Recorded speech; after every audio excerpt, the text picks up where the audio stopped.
The wind whipped across my face as I wandered aimlessly along the Lake Michigan shore. The sand was cold and wet, clinging in clumps to the sharp heels of my shoes. Mist sprayed me like icy seawater thrown off a ship's hull as the day, so gloomy at its outset, grew deep with overcast. And then, in the distance, where Lake Michigan rises against an Indianapolis street, there was something bobbing in the white waves. The closer, the more it looked like the figure of a man.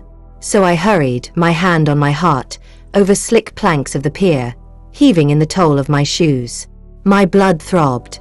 My scarf fluttered. There was the man and his salt-crusted, navy blue uniform. There was the pallor of his skin, that marble madness of a line of cloud-covered sky, and for an instant I thought his chest could not rise or fall, that he must be dead. And then he breathed, so slow it seemed, and I was pleased. I knelt, peered down into his face, a face both refined and rugged, and I smoothed my skirt wedged between the ruddy coils of his hair. His skin glowed, hot and ghastly like Pompeii. His eyelids broke apart from the cement of his lashes. They opened to me, cerulean and deep with desire, outlined with voids of obsidian black. We stared together, the waves enwreathing us and the air full of their white, restless noise. I moved closer to him. My bosom swelled, the décolletage of my dress a white rose in full, satiny bloom.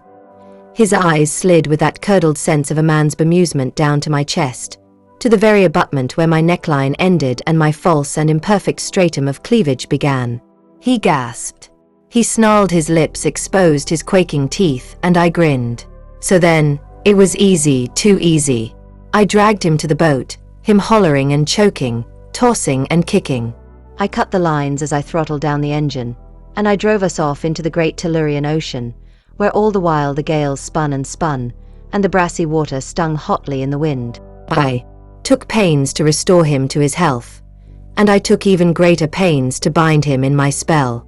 My body, my talent, my false and perfidious love were brilliant matins and vespers to the day. And in the end, I killed him. I killed him easily. He awoke in the gloaming of a muggy afternoon to find his elbows strapped tight against his sides and linen swabbed across his mouth. He realized then the weights upon his chest, the sudden, searing squeeze against his throat, and he gazed the very same breadth of that final penultimate moment we all do in that odd and Allah-bequeathed splendor. That grin returned to me, and I tipped him frenetically and laughing over the side. The marijuana twisted in loose serpentine wedges against the wholly intact yet blackened jeans of my lungs. My eyes peered through the curls of white-gray smoke. Shit sailors, I said. I fucking hate them. Then, vehemently and impatiently, I sipped my coffee.